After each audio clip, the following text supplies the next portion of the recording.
Hi guys, it's Riley. Welcome back to my channel. If you're new, welcome to my channel. If you want to subscribe, feel free to subscribe, and let's get on with the video. So today is October 1st, and if you don't know what that means, today is the supposed date that World War III is going to break out on YouTube because of Shane Dawson's new documentary series, The Beautiful World of Jeffree Star. So if I post like 20 million videos today, just know that's the reason. Today we are going to be talking about Pham, just because her situation just seems to be getting worse and worse, and I really want to address it. Also, we are going to be talking about Gabby DiMartino for a little bit because Chris Clements posted a tweet about it and I thought it was really interesting. Ever since Pham posted the video that sparked her scandal, everyone has been waiting for an apology, and if you don't know what happened, I will link my video in the description below, kind of breaking down and explaining everything that she said and why that video was so problematic. So basically, everyone was expecting an apology. Everyone didn't like the video. Everyone thought she seemed entitled, she seemed bratty, she seemed full of it. The comments were horrible on that video. So people thought because, and also I looked at her social blade, she is losing subscribers. She is not gaining anything. So everyone thought that she was going to make an apology video because it's routine when a YouTuber does something wrong, when they think they did something wrong, when fans call them out on doing something wrong, when drama channels call them out on doing something wrong, they apologize to their fan base. I feel like if you're a YouTuber and if you do something wrong, you have to apologize to your fans because that's the least you can do. That's how I feel. If I mess up, I feel like I would need to apologize because that's the least I can do. Everyone was expecting an apology. She's not apologizing. In fact, do you know what she did do? She deleted the video. She deleted the video that sparked all the scandals about her. Yeah. The only thing that she did is she deleted the video. And I don't think she's going to apologize. And I feel like that's so messed up because she already posted 2 videos since that thing happened. And it's not an apology video. I thought the video that she posted, I think yesterday, I watched that whole video because I thought there was going to be an apology in that video. But there wasn't. And everyone in the comments is just calling her out. Like, people are not forgetting. I thought by this point people would like kind of forget about what happened, but people are not giving it up. People are like, you need to apologize right now. Like, this is awful. This is horrible. And everyone is just like, I can't see this girl the same anymore. Like, the comments are, they're not really hate comments, it's really just constructive criticism, and that's the worst part.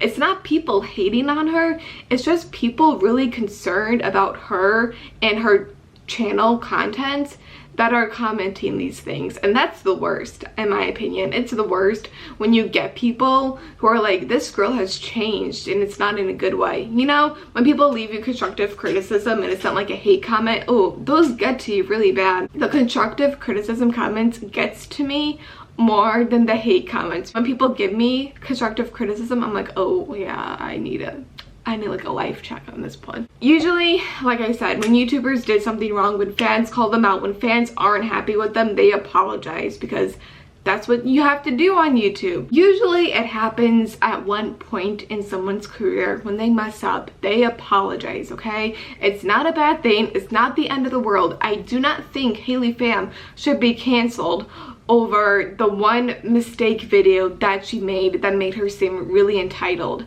I'm not saying this girl should be canceled forever and people should unsubscribe from that because obviously she's 18. She's making mistakes. She's like an 18-year-old millionaire. I was an 18-year-old millionaire. I don't know how I would act. I would hope I want to act like her. I would hope I want to act like Gabby DiMartino. I would hope I would be this humble person, just not flaunting everything that I have. And I'm not saying Pham flaunts whatever she has. Definitely Gabby DiMartino does. Not apologizing. She's not letting it up. And I'm pretty sure YouTubers are told to not apologize. This is a theory. I'm pretty sure they're told, don't apologize, it will blow through, it'll blow over. If you apologize to the situation, it just brings more fuel to the fire, to the situation, and it just makes the situation more known. So that's what, I'm pretty sure that's what they are told, to just ignore the situation, it will blow over, people will forget, move on with your life, keep on posting more content, and people will forget. Sometimes people don't forget. That's all I have to say. Sometimes people don't forget, like the Ace family. The Ace family has so many scandals that they never addressed. And yes, maybe their 12-year-old fans do forget. Yes, maybe their 9-year-old fans do forget. But do you know who doesn't forget? The adults, the teenagers watching. They will not forget what they did, and they will not forget that they never addressed it, and they will never apologize for it. They never forget. So maybe that advice works if you have a little kid audience, but it doesn't work when your audience is adults and they're holding you accountable for your responsibilities that you made, the mistakes that you made, okay? Like drama channels, all we do is hold YouTubers accountable for the mistakes that they made. It's not a horrible thing. We just want you to apologize because clearly you did something wrong that offended your fans, offended your audience, and other people. And that's all we want you to do, is hold you accountable so you can apologize and move on with your life. But it seems like she's not going to apologize, and that's fine. Hope the situation works out in her favor. I hope people will forget, and I hope it will blow over, but it seems like it's not going to blow over. It seems like people are not going to forget about this. So if I were her, I would just man up and apologize right now. But maybe she doesn't feel sorry. Conspiracy theory. Maybe she's not apologizing too because she doesn't feel sorry for what she did. That could be another thing. That could be a whole different topic, but that's all I have to say. Now, to get to the Gabby DiMartino story. I don't really relate to Gabby DiMartino. I really don't. I don't relate to the upscale elite life that she has, the designer life, the Prada life, yeah, I don't relate to any of that. So I find her videos not relatable. You know, I just don't at this point. She has 3 million subscribers on her vlog channel, which she's, apparently people like her, okay? That's all I have to say. People like her, and a lot of people like her. But she made a video 2 weeks ago that Chris Clemens watched and he addressed on Twitter, and that's why I'm making this video today. The video is titled "Barista Stole My Credit Card." And basically, let me put this clip in here for you, and this will kind of explain everything. My assistant came over and pulled me out of bed, and we start the day, and I'm uploading footage. I'm like, dang, like crap, I need to do this review on this coffee. I'm up, I'm trying to start the day. I go to my computer to upload footage. I'm so pissed at myself for sleeping all night. Literally slept in my makeup. And basically what my assistant does is she takes my wallet and runs errands for me while I sit there and edit videos or film or whatever. So she's running errands for videos for me. She gets somewhere and she calls me and goes, "Your credit card is not in your wallet." And I'm like, what? I remember clear as day I just got a Starbucks yesterday. And then I'm like, oh, I don't remember receiving it. Like when I was at Starbucks, I paid for my drink, I got my drink, sat there and talked to them for a good 2 to 5 minutes because no one was behind us. I don't really remember receiving my card, but I do know I pulled up to the drive-thru window, just had a conversation with the baristas, got my drink and left. So I'm like, they all know who I am. They all made it very clear they know exactly who I am.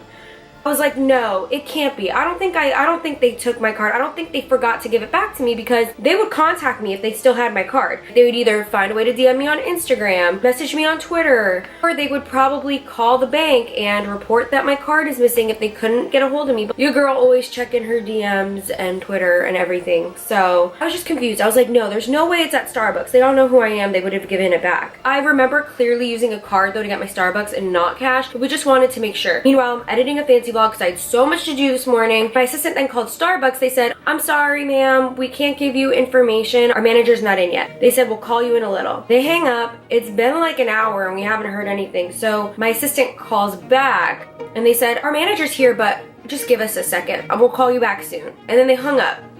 And then my assistant called back again. They're like, "Okay, so what's the name on the card?" And she was like, "Gabriella DiMartino." There's a lot of conversing happening. I heard the whole thing on speakerphone, like a minute of just people talking, and they're like, "Oh yeah, we have it. You can come in and pick it up." And when I heard this, I was low-key annoyed because I checked my DMs and everything, and I checked my Twitter mentions and Twitter DMs. No one tried to get a hold of me to say I forgot my card there. So I'm like, wow, that sucks. The title is really dramatic, in my opinion.